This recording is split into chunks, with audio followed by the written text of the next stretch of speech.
Welcome back, everyone. We have Judy here. She started telling us about her story, and now we'll let her continue. So, Judy, we stop at the point when your dad became ill. In your culture, as the first girl, there are some things that you needed to do. Can you please share that experience with us? For culture-wise, because you are the role model to the younger ones, so when my dad got sick, it was my responsibility to take care of him. At the end of the day, he wasn't with us anymore, but I'm happy that I had the time to do that. I'm still glad that I had the time to spend the time with him, and also my son to spend time with him.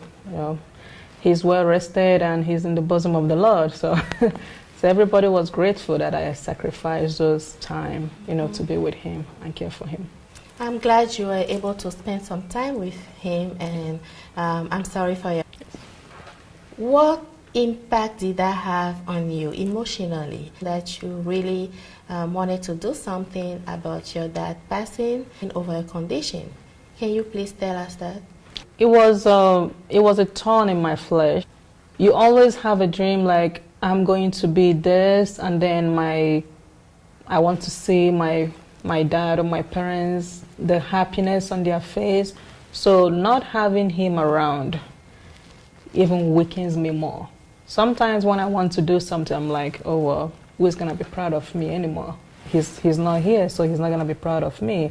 What's the point? I might as well just keep walking, and as long as I can pay my bills, I'm good to go. I don't need to pursue any career anymore.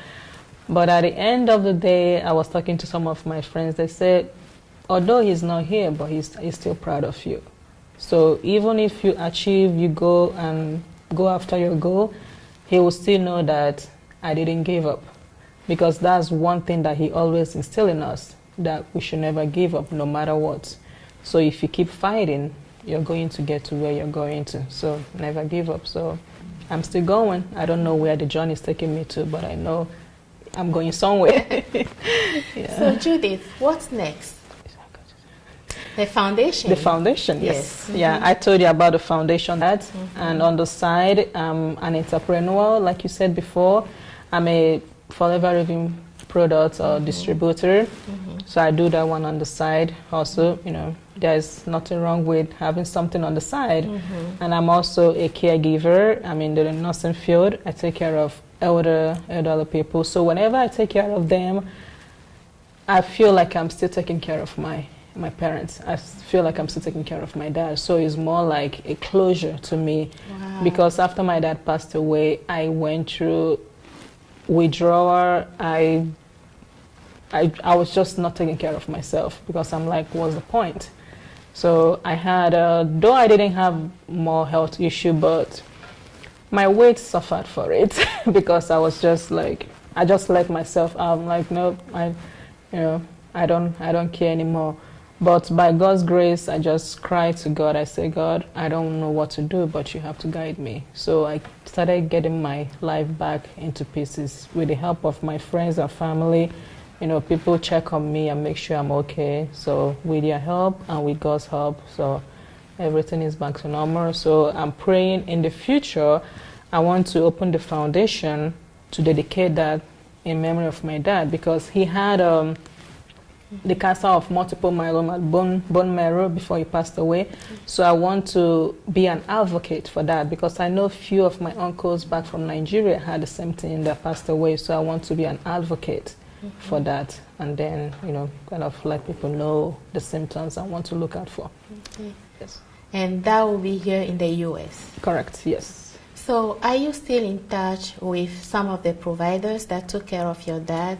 Yes. I had a doctor at Creighton University, which is now CHI. He was a very great doctor. So, whenever I have a question, he's always there to answer. So I'm still in touch with him, and also some of the nurses when my dad was at intensive health care. So I still can remind them of my dad, because they say my dad is one of a kind when he was with them. My dad is a very... if anyone met him, like he's more like me, but I'm a lady, so sometimes I act like a lady, but wherever he is, he know that he's around. So he's a very extremely social person. So he's a very lively person. So everybody knows him. So I keep in touch with everyone because one thing that's always instilled in me is never forget the people that help you. And also the ones that helped me, because I have to take my dad's body to Nigeria. He's a chief back home, so they don't want to bury a titled man outside of the country, so we have to bring his body back home. So I also thank the people that helped me here, especially Father Vitalis. He's at Holy Name Church. They helped me with some support from my friends. They made sure that they took the body back home to Nigeria. Wow. Yes. What a journey. It was. And like we said, the story is still being written. Stay tuned. We'll have her back on this stage to tell us about where she's at on that big project.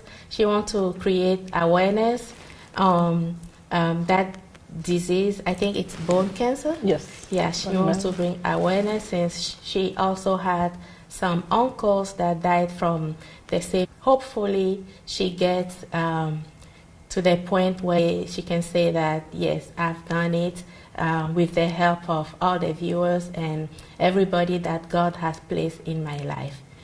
One last word, Judith. Always put God first in what you do. Like we said before, you and I, we have the same experience, being a single parent.